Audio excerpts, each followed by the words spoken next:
Hello everyone, this is Mumbo and welcome back to another Redstone video, and in this one we're going to be doing something really quite interesting. For those of you who don't know, you cannot get water in the nether. Look, I'm holding a water bucket. If I place it down, it immediately evaporates. If we try and dispense that water bucket, you can see that it also immediately evaporates. The ice trick was fixed absolutely ages ago, so you can no longer break ice to get water in the nether, and even the new splash water bottles that are introduced in the snapshots of Minecraft 1.9 do not produce water in the nether.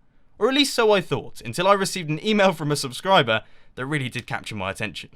Now this is the build that they sent me. Their YouTube channel goes by the name of WATER, and if you do want to check out this build in all of its glory, then I'll put a link to that one down in the description. Because as you can see right here, it's quite interesting. Down at the bottom we've got ourselves a button. If we give it a press, a bunch of fire gets dispensed, then suddenly out of nowhere, water appears, and we have got working water in the nether.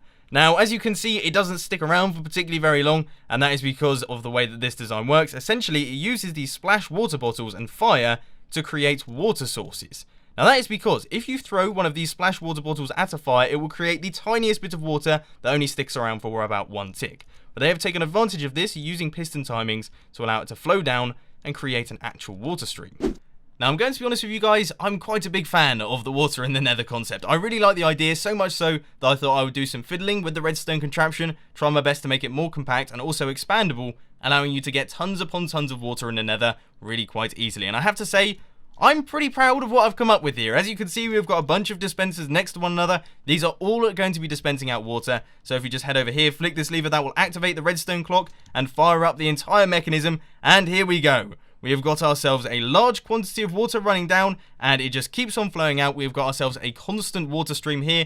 No idea what you could use this water stream for. Perhaps you could use it to channel zombie pigmen along, or use it in a blaze farm, or just use it to get absolutely tons of obsidian in the nether. But you have to say, whatever you use it for, it looks really quite cool, doesn't it?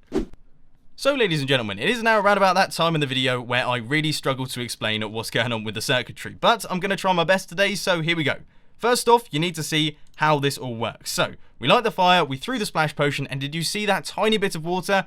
Yes, that is what we are taking advantage of. So, if we just place a few blocks up like this, basically what this machine does is it lights the fire, it dispenses the potion, then immediately removes the block underneath, meaning that the water flows down a little bit like that.